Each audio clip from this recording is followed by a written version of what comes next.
was able to interview some really incredible entrepreneurs. And one thing they always had in common, and I'm going to go down, it's a different rabbit hole altogether, but they had failed, but out of the failure, they were educated or they learned. I call it fail to succeed.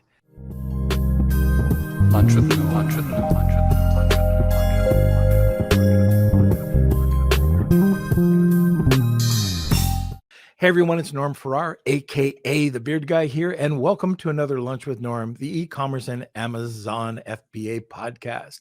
Today we're going to discuss what does the future of selling on Amazon look like, and our guest is the founder of Carbon6. Now, the reason he put together Carbon6 is he was seeing brands lack the essential software tools and education that help them push their limits and crush their market. So he put together a really cool suite of apps. He's trained over 700 entrepreneurs, teaching them how to run their businesses to their potential. And also, get this, he's also raised over $3 billion for charities over the last 10 years, working in city centers across the country. Our guest today, first-time guest on the podcast, Justin Cobb. So we'll be back with Justin in just a second. Now let's have a word from our sponsor. This episode of Lunch with Norm is sponsored by VAA Philippines. Looking for a high-quality virtual assistant for your business? With the rigorous screening, intensive Amazon and Walmart training, and ongoing professional development, get the peace of mind with skilled and motivated virtual assistants for a long-term working relationship. Hire through VAA today. And now let's get back to the show and enjoy the show. Welcome, Justin. Thanks for having me, Norm. There's the man. Good man, Norm. It's great to see you. It's great to see you too. I wish I was sitting where you were. Palm trees in the back, unless that's a screen thing, and I know it's not. No, it's not. It's the backyard down here in Puerto Rico. There's some inconveniences. The weather is not a negative. Yeah, absolutely. So, a lot of people have been talking about your company over the last year. All of a sudden it came, nobody heard of it. And then all of a sudden it was here and it's all over. What the heck? Why did you come up, or how did you come up with the concept of Carbon6? I knew I blew the intro, by the way. So let's just go from there.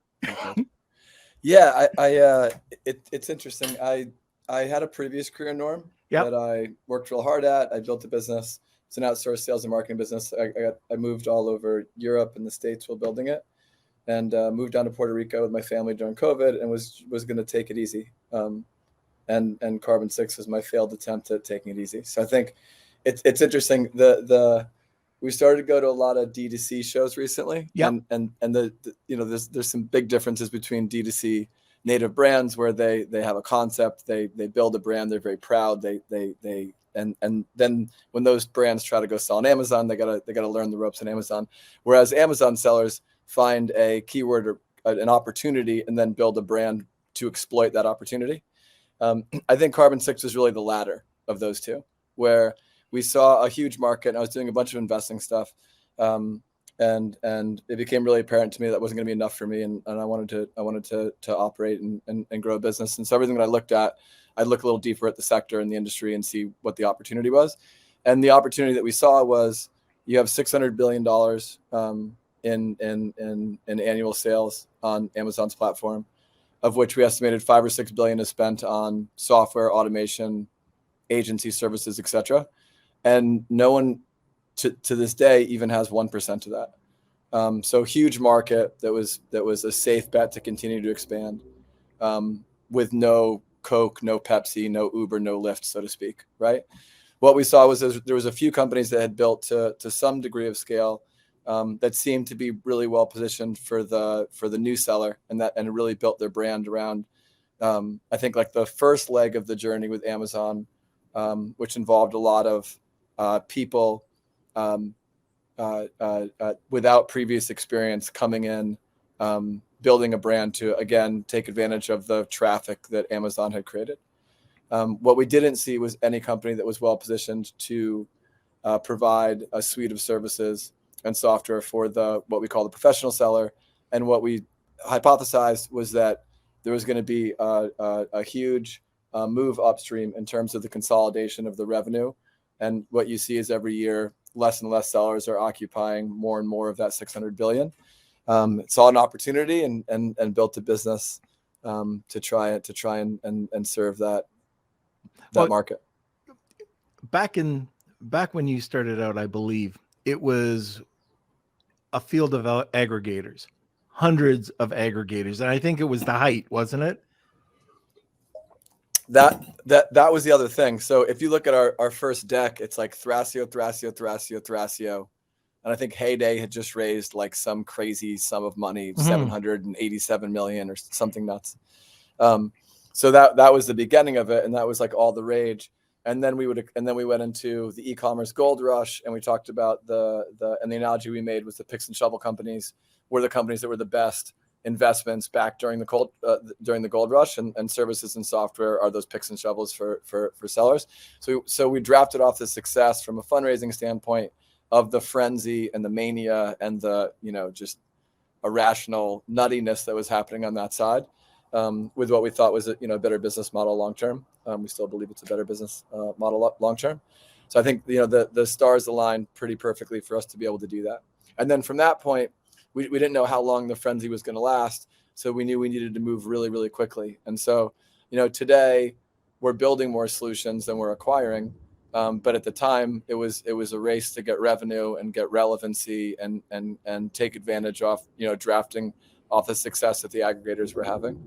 And it was wild. I mean, I met a guy at the gym here in my neighborhood who he started an aggregator and raised like $80 million with a deck, just because he had a good background and everyone was giving everyone so much money. So it was you were noticeably in a frenzy time, and that was how we started. Yeah, it's funny going back and taking a look. I had a chance to look at some aggregators' portfolios. Could never understand why they bought certain brands. Like, it just didn't make any sense whatsoever. But I'm still kind of curious. How did you get into Amazon? Like, you were in a completely different business. Yeah, I mean, I there was, when I came down here, you've been to my neighborhood, Norm. Beautiful. Thanks. When I moved down here 3 and a bit years ago, there were only 4 families that were younger, 4 people that were younger than me that I met initially in the neighborhood, and they were all Amazon sellers. All right. So, and then many of the investments I saw were the aggregators. And again, like as we looked deeper into it, and I would talk to these sellers, they had 50 tabs open on their computer all day to run their business. And 7 of those claimed to be all-in-one solutions, which as an outsider, I just found it to be fundamentally confusing. And talking to them and understanding that, again, most of the software had been built with a level of sophistication that was very helpful for the new seller, but maybe didn't serve their needs now. They were having to develop a lot of stuff in-house in their businesses, and it became obvious that someone was going to do this, and that it was really, really wide open. And I think Norm, like that previous business, I was training entrepreneurs. I was a terrible employee. I had many jobs growing up, never for longer than 3 weeks. I think I had like 60 jobs in and around my hometown in Connecticut. And when I started in that direct sales business, I started very humbly. I started knocking on doors, selling coupons for Domino's Pizza and Blockbuster Video. But there was a training program where you could do well and you could run your own business if you completed it.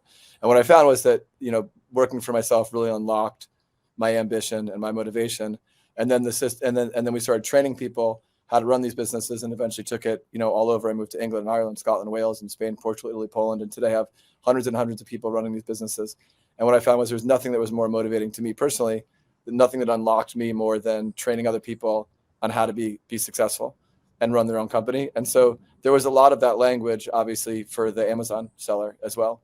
And we just thought, we thought it was, the other thing I think that was interesting that we saw, Norm, was that the barrier to entry, if we could build distribution into the Amazon community, it's difficult. If you have a Shopify app and you can just do a great job of SEO inside the Shopify app store, you can do really, really well. At Amazon, there are thousands and thousands of communities of people that have influence, and it's a really complex puzzle to try and solve, with all the relationships you need to have and all the people you need to meet and all the internationalization you have to do. I don't know. It looked like a challenge. It looked like a good opportunity, and that's how we got started. So what kind of challenges are you facing right now? I mean, the market was a huge challenge, right? So the music stopped, and so everyone, musical chairs, and luckily we had a chair to sit on, meaning we had investors that had come in. I think I say oftentimes that our timing was perfect. Had we started a year earlier, we may be, we may have hundreds of millions of dollars in debt, and there's been articles that came out just over the weekend about this very, very topic. Had we started 6 months too late, we might not have been able to raise the capital in order to get the push off the line that we got from all the great acquisitions that we were able to do in the first 18 months. And 12 months ago, we were playing the game that you play as a startup in software. You grow at all costs, you burn money like crazy, but you grow. And if you grow, then you win. And when the market changed, it changed almost in an instant. It changed to responsible efficiency and growth, if you can grow while being profitable. So we had a $1 million burn a month a year ago. Now we're $250,000 a month in the positive, and we've done that while growing 5 to 7% monthly this year. So I think that was a huge challenge that we just got through, where we had to really adjust the mindset of the company, and we had to get leaner than we had been. Many of the acquisitions that we made, we had to move on from some of their teams, and level up and bring more stuff internally to Carbon6 Global. Those are huge challenges. The first 8-9 months of the year this year. I was just going to say, I had another podcast called I Know This Guy, and I was able to interview some really incredible entrepreneurs. And one thing they always had in common, and I'm going to go down, it's a different rabbit hole altogether, but they had failed, but out of the failure, they were educated or they learned. I call it fail to succeed. What about you? Like, have you ever had that hit that all of a sudden it was a killer hit, but you came back and you learned something from it? Yeah, failed to succeed. I'm trying to decide which one to go with. Look, I mean, doing door-to-door sales. Yeah. It was in the winter in Boston, and we got paid $10 per card. They were $25. The person doing the sale got $10. In order to hit your goal, you had to get 10 yeses. In order to do that, you had to sprint around a neighborhood for 8 hours, right? I mean, literally sprinting, not walking, sprinting, like bringing your lunch, sprinting. And if you crush it, 85 people say no to you. And Boston's like a tough place. It's, you're in Saskatchewan. It's like, come in, like, have some tea. Like, even though I'm going to say no, I'm going to be nice to you. Yeah. Boston, it's like, get the F off my porch or I'm going to hit you. I mean, you take some, like it's snowing outside. You're falling as you slip on ice. I mean, it's a humble thing. You're embarrassed. You don't even want to tell your friends what you're doing for the first year. So I think like it was just a very humble start, filled with lots of failure. And then as I grow that business, and I have thousands of people now, hundreds of thousands of people that we've interviewed haven't wanted to do that business. So I think my beginnings in business come from just a crazy disproportionate amount of rejection. And that you don't have a choice. What choice do you have other than to get really thick skin? When in that business, which is all face to face, when COVID first started, I mean, that was a really scary time. We talked to people face to face, millions of people a day. We have that business. We have millions of interactions a day. And all of a sudden, just the shoes just kept dropping every day. All of a sudden Walmart said, we're in every Walmart in America. They said, you guys can't come in here and sell. All the charities started pulling. The telco companies pulled after that. So we were faced with what's going to happen. And we had hundreds of businesses that we had to go and find ways to secure PPP loans for. Like, it was just, that was a really crazy time. And we thought it was going to be it. And it was something that I'd been building for 18 years. We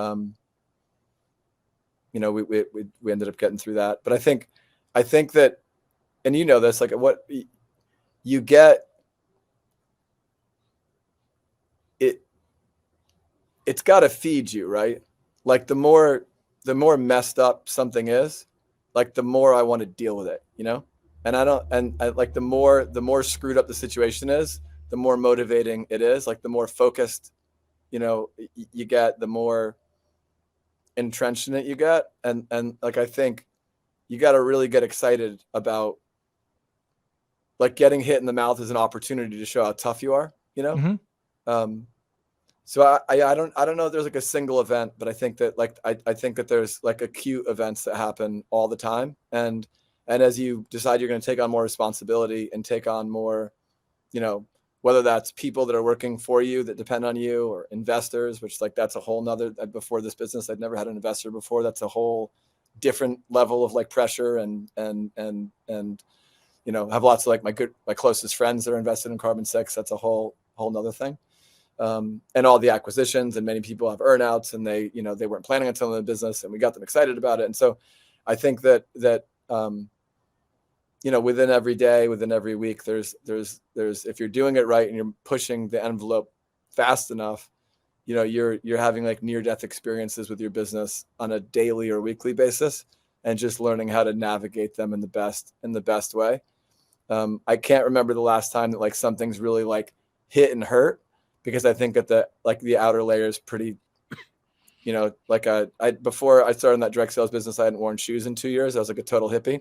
And when you don't wear shoes, like, the bottom of your feet get really, really tough. Like, you can walk on just about anything. And I think that that's, like, what the outer layer of an entrepreneur, a seasoned entrepreneur, becomes as well, hopefully.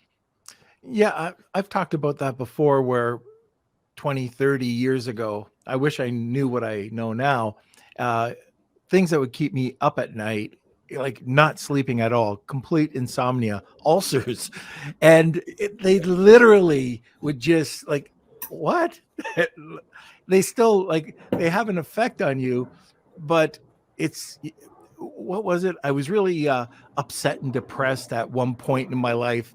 Some major things were happening. And a business guy that I knew just said, look, sun's always going to rise from the east. It's set in the west. Don't sweat it. It was so hard to take, but it's true. It's never, your mind's never, you always think the worst with every situation, and it never turns out to be the worst. Yeah, I had a mentor one time who said, things are never as good as you think they are, and things are never as bad as you think they are. Right. And the sooner that you realize that, the more even keel you'll stay.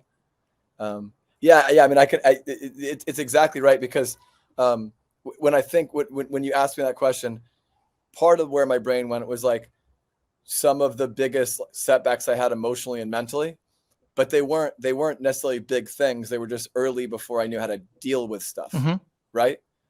Little things 20 years ago, when I first started my entrepreneurial journey, everything was the end of the world. Right. Like, it was the end of the world. And I think that there is some aspect of, in moving the ball forward in your business, I think that you have to have the mindset that, like, every day is the Super Bowl or the Champions League final, or every conversation is the most important conversation you've ever had. But then if it doesn't go your way, learning how to just leave it and move forward as if, can I learn something from this? Great.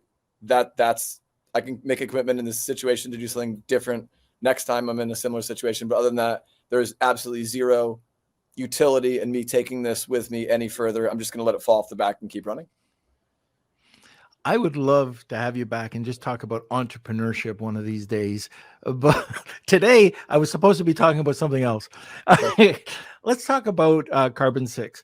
And Carbon6 has a suite of apps, tools for the Amazon seller, or for e-commerce sellers. Wally Smarter's on there, so for Walmart sellers. What was the first app that came out of Carbon6, and why?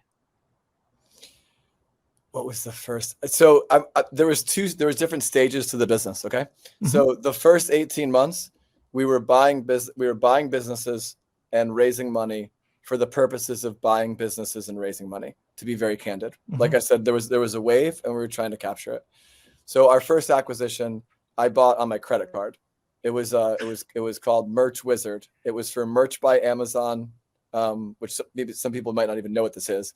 But Merch by Amazon customers, and we bought it just to get the M&A motion figured out. It was small, nice, a good entrepreneur over in the UK. That was the first one we bought, but we didn't go to market with it. We really started our go to market last November, so towards the end of the year.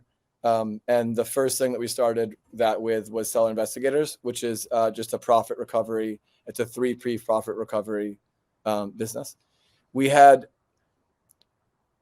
a lot of relationships already. We had engaged, we started sponsoring events long before we had anything worth selling at the events, as part of that overall strategy of how do we build a distribution network when distribution is so decentralized, like unbelievably decentralized in the world of Amazon compared to other markets. So that was the first one that we came to market with. And we looked at we've been very careful, I would say, to not be very loud about anything unless we're positive that it's the best in the world, in which case we get really loud.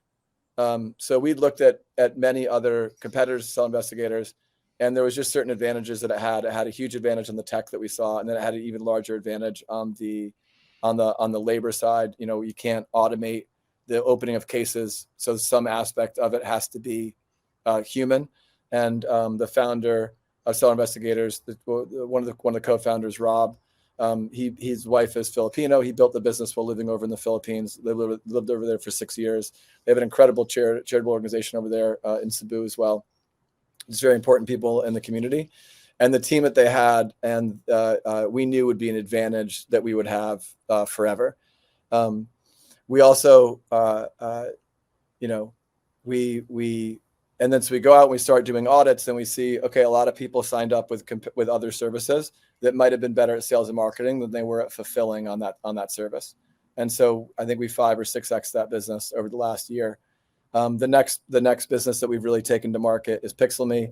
PixelMe is the only ad tech platform on the planet where you can run Google, Meta, and TikTok ads directly to your Amazon listing with deep linking, attribution.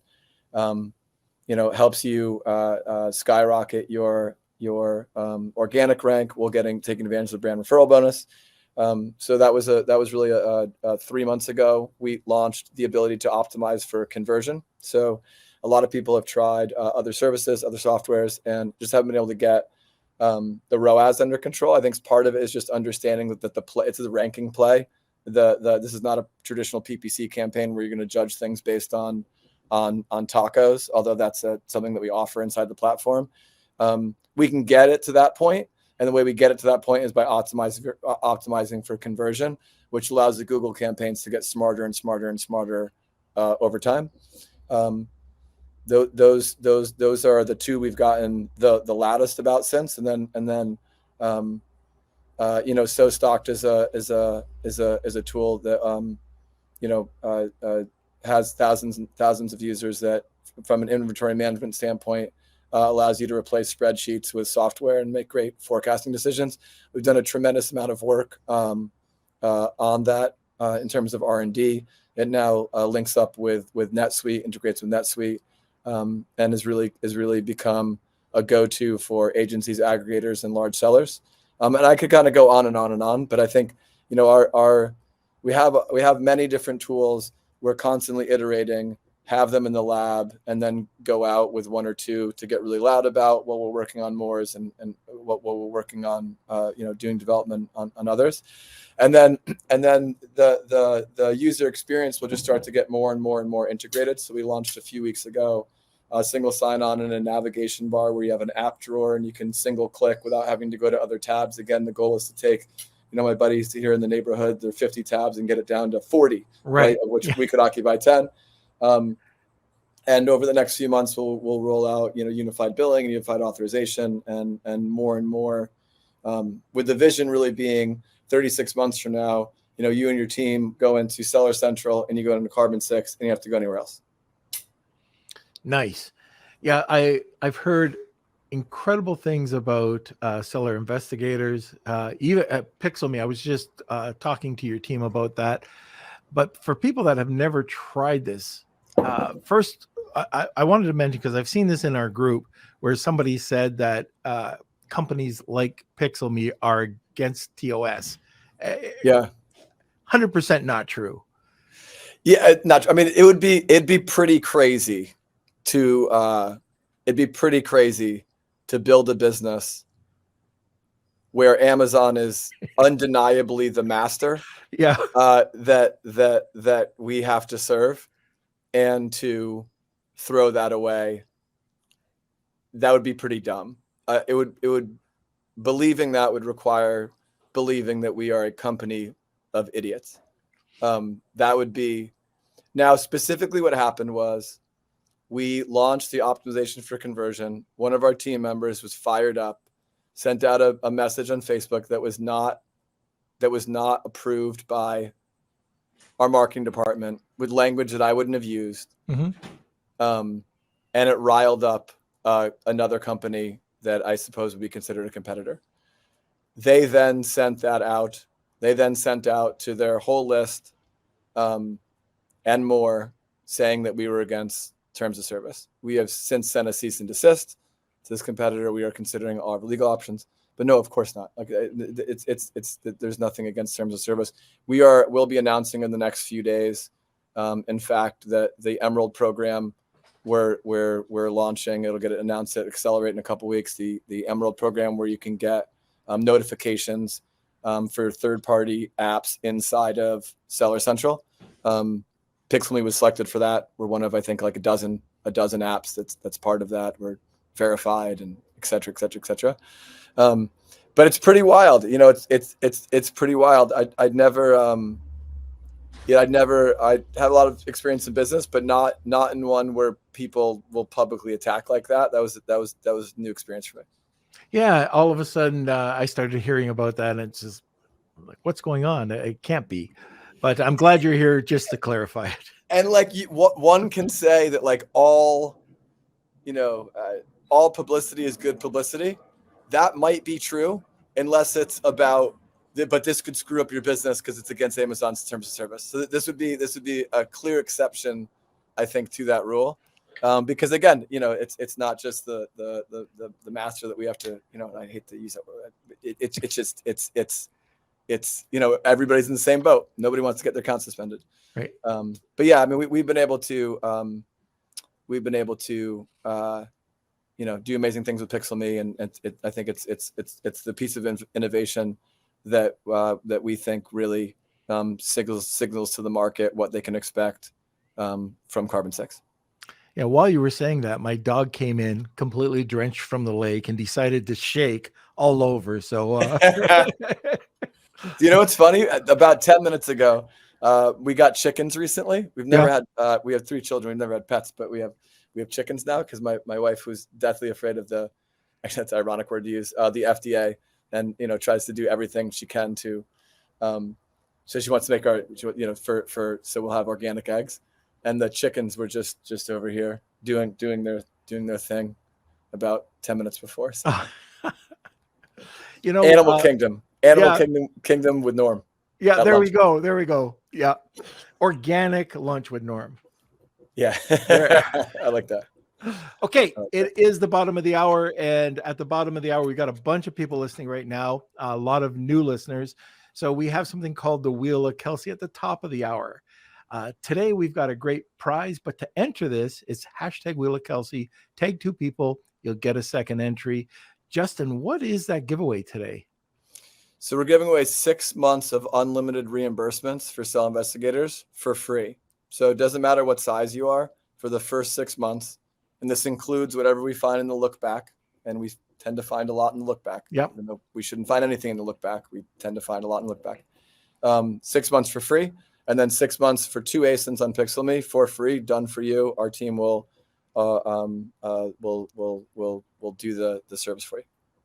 Wow. So just in case you don't know, you could be saving tens of thousands of dollars with just the first one. That's 6 months. That with that look back, if you have never done that, you don't know what you're like you've missed out on. I have had a client. Now this goes back 2 years ago, but he got 120 some odd $1,000 back from just going back and getting reimbursed. Now that's the most I've ever heard of. But typically people will find something, and it's incredible. And even if thank you, Connie's here, by the way. Just yeah, she just brought me my cup of coffee. So anyway, if you've never used it, or if you've even used other companies, this is the greatest test, because what you're going to find is seller investigators is very good at finding just money that may have been left on the table. So it's a great prize one way or the other. If I could, so a few things there. Yep. Thanks, Chuck. That's great to hear. We launched an automation where we also take care of refunds. So everything that's refunded and not returned, or any problems with refunds, and refunds are a huge problem and seems to be growing. So first to market on that. And then also for larger clients, we'll not just notify you when the FBA fees are off, but we'll actually go and fight Amazon for that. For a large multi-brand account, we save them $50,000 a month on a go-forward basis by correcting the ASIN fee, the fees on 191 ASINs. And the most that we've recovered for a client so far this year, there's one client we've recovered $9.5 million for. So far on pace for 13 million. Wow, that's fantastic. Okay, so what a great prize. So if you're interested, hashtag Wheel of Kelsey, tag 2 people, you'll get a second entry. And now let's go to a sponsor. This episode of Lunch with Norm is sponsored by SureGo Marketing. Ready to take your brand to the next level on TikTok and Instagram? SureGo Marketing specializes in helping entrepreneurs and coaches build profitable brands on TikTok and Instagram, and in less than 90 days. With SureGo Marketing, you can build your brand, create incredible video content, and increase leads without spending a single dime on ad spend. Visit SureGoMarketing.com today and elevate your brand. Now, let's get back to the show. Okay, so we were talking about this just for a second, but competition, the competitors, or how have you found competition with Amazon apps? I gotta decide what I'm going to say. Weird, like odd, like there's a bunch of unwritten rules that don't necessarily serve the seller in all cases. Yeah, I think that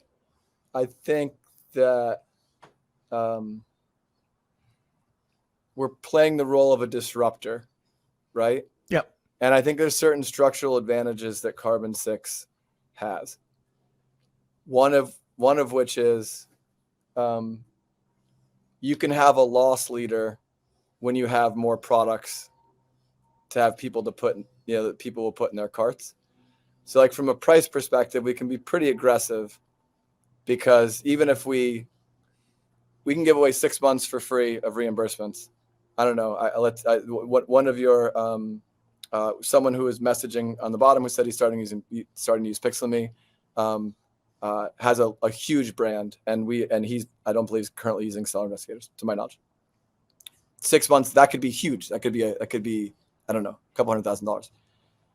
But we just want to have conversations with people. Our North Star is we want to. It may or may not be you, Tony. We want to make as many people a Carbon6 customer as humanly possible, and there's plenty more conversations we want to have about different softwares and different solutions, both now and in the future.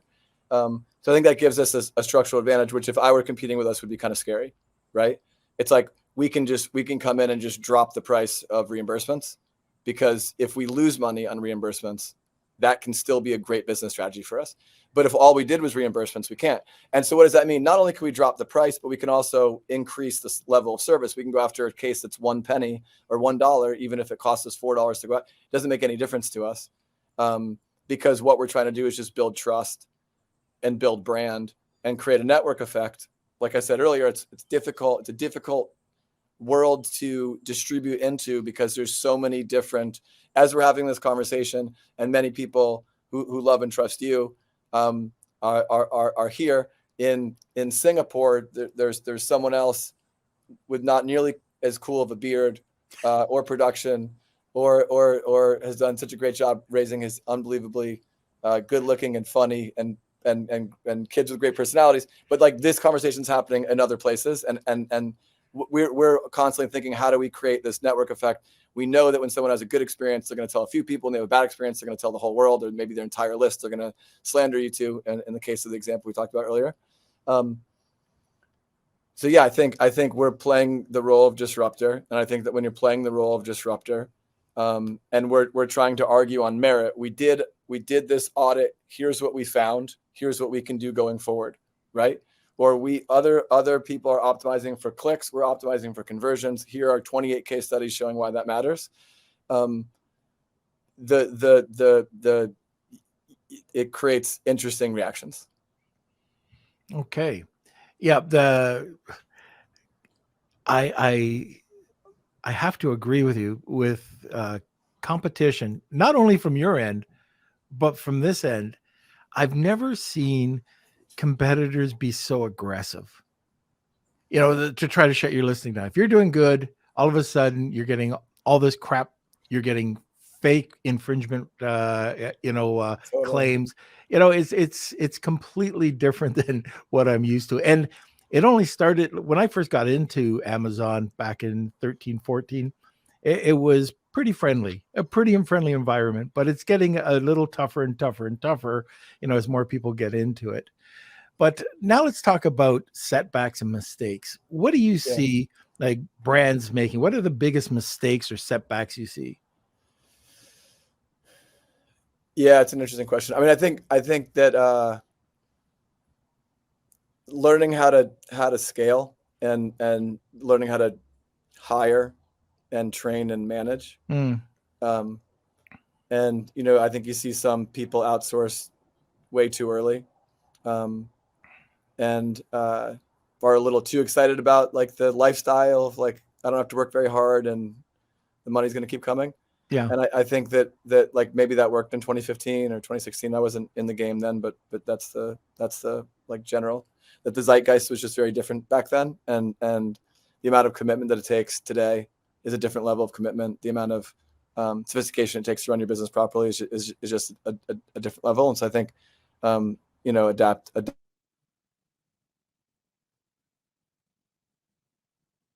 Okay. Adapting to that. Number two. Oh, it looked like you froze. Sorry, man. You're Sorry, frozen. Mom. You're back. You're back. I'm back. I apologize for that. No problem. So I think the skills, the set of skills it takes to scale your business and scale your team are very different than the skills that made you first good at selling on Amazon. Right? Yeah. So bridging that gap. And then I just think it's important to start with the end in mind, right? Like if your goal is to build a brand that's going to make cash flow for you, and it's something that you want to pass down to your kids, so with a seller, he's doing 100 million on Amazon, and he plans on passing it down to his kids. Well, his goals are very different than, I was playing tennis with a guy this morning, and he just sold his brand that was primarily D2C, $55 million linen brand that I think was roughly 90% on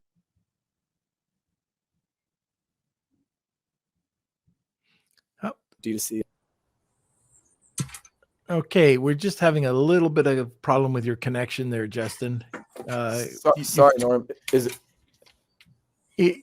Yeah, it's just getting a little pixelated, and you're cutting out now. 100% perfect, the first 40 minutes. But let's give it a try again, because you look like it's fine find now.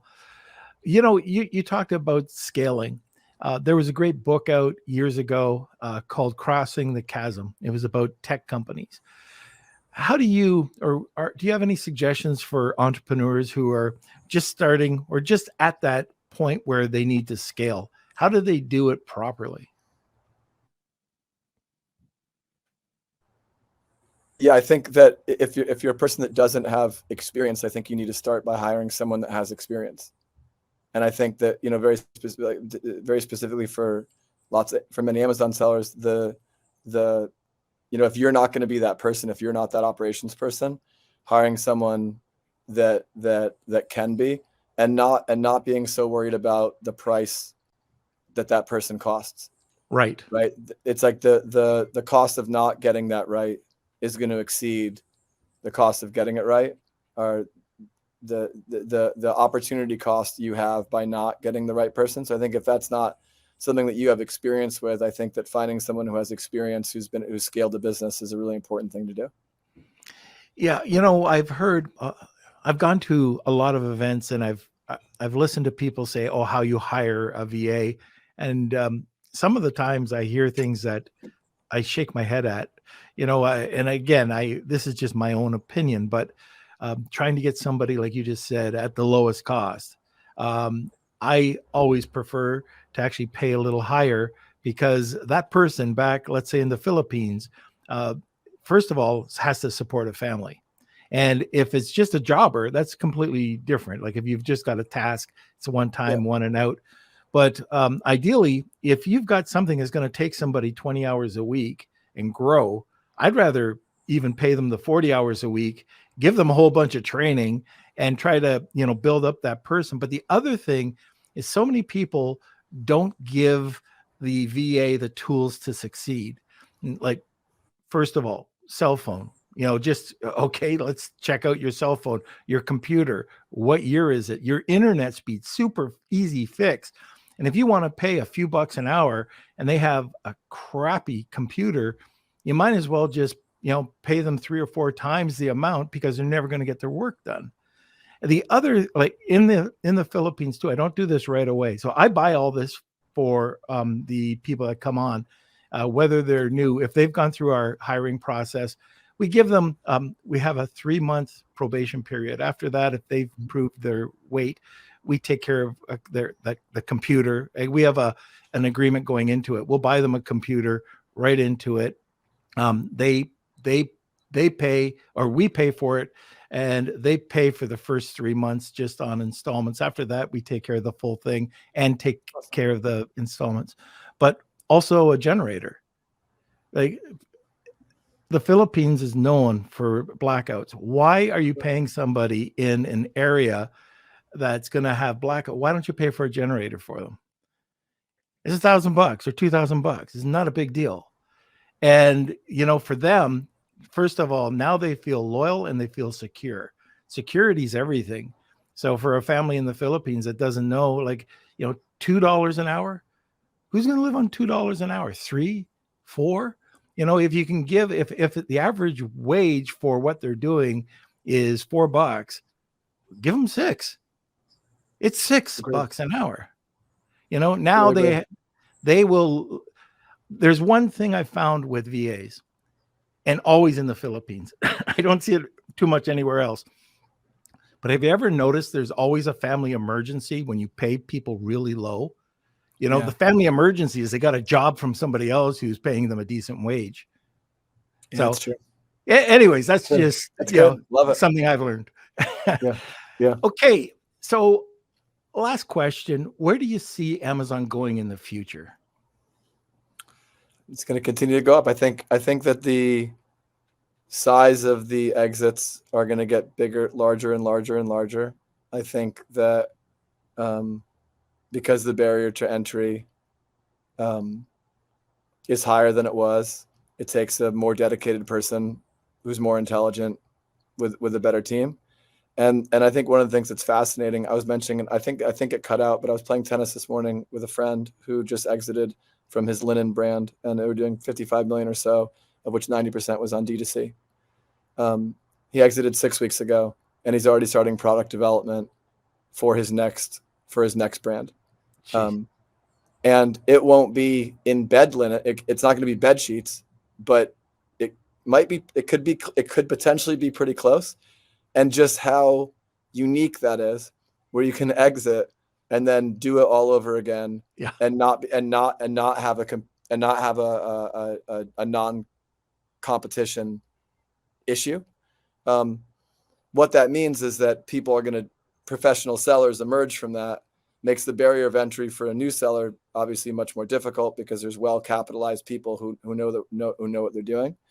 And I think that what you're going to see is a smaller and smaller amount of people controlling a higher and higher percentage of the sales on Amazon. All right, very good. Kels, we got a couple questions. Yeah, be professional, Kelsey. Hit the button. There we go. We could try to do Morse code if you want. Yeah. Trying to get this in before the Jets. Okay. All right. This one is from Neil. He says, Adam Runquist did a video about your Google Ads service, and I want to try it for my new launch, but I only have one product. Do you have a cheaper tier for people like me with only one product? Well, because you have the coolest, wish I was Mark Cuban, email me directly at justin@carbon6.io, and we will figure it out. Is that reversals? Oftentimes the success fee isn't reversed. So what this means is I tell Amazon we lost this missing inbound, $2,000. Amazon says, you're right, we don't see it. Here's your $2,000. I take my pound of flesh for that as a reimbursement company. Amazon then finds the inventory, right? They then find the inventory. They then claw the money back from you that they reimbursed. And from what we've seen, a lot of times the reimbursement companies are not then reversing their success fee, which can take whatever percentage you're paying and skyrocket over the course of the year. I don't, the company you asked about specifically, Gatita, like I think they've done a great job. I mean, they've helped sellers recover more money than anybody on the planet so far, including us. We aspire one day to be the size that they are with seller investigators. I want to be very careful. All right, very good. See, Near has a comment. Yeah. So we have a bunch of comments as well. Yep. So from Chuck, he said that he's used seller investigators and got about $12,000 or more found by them recently. Near is saying that he's using it for many of his customers and that he's found a lot of money, $200,000 and more, in just one account.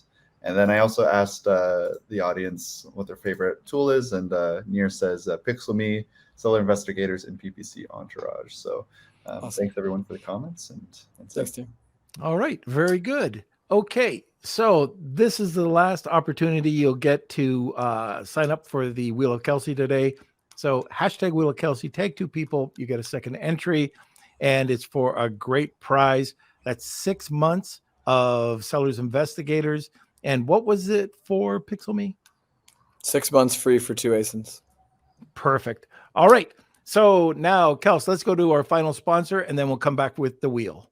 This episode of Lunch with Norm is sponsored by Rebate. Attention sellers and brand owners, want to reach more shoppers and boost sales? Rebate's platform connects sellers with shoppers seeking great deals on new products. They make it easy to offer promotions, handle rebates, and ensure seamless redemptions. With countless reviews from satisfied customers, Rebate is the go-to solution to increase your sales. Visit rebate.com today and start reaching more shoppers. Now let's get back to the show. Justin, this is the first time you've seen the wheel. I'm excited about it. Oh, okay, but just think of this. Okay, at the next event in your booth, we'll have a live Wheel of Kelsey with Kelsey actually Velcroed onto the wheel, and we can give him a spin. Let's do it. I'm in. It reminds me of that scene in the Wolf of Wall Street a little bit. Yeah. But yeah, let's do it. Yeah, very good. Everyone likes that movie. Yeah, everybody. Okay. Right. Here we go. Here's the Wheel of Kelsey. It's time for the Wheel of Kelsey.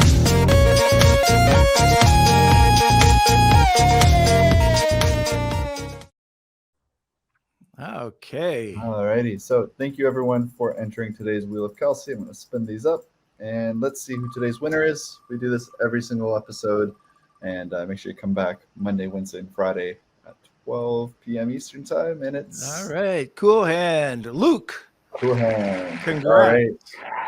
Awesome. Congratulations, Luke. Make sure you email me, k@lunchwithnorm.com. All right. That was a great one. Good prize, Luke. All right. So that's it. Justin, you were awesome. Thank you for having me, Norm. I really hope you do appreciate come it. back and talk about entrepreneurship. I'd love to be Anytime. able to. Perfect. All right. We're going to remove you for a second. We'll be back in the waiting room in 2 seconds. Awesome. All right. Thanks again. Want more great information? Don't forget to subscribe by clicking here. Also, if you want to check out our latest podcast, click over here. Lunch with Norm.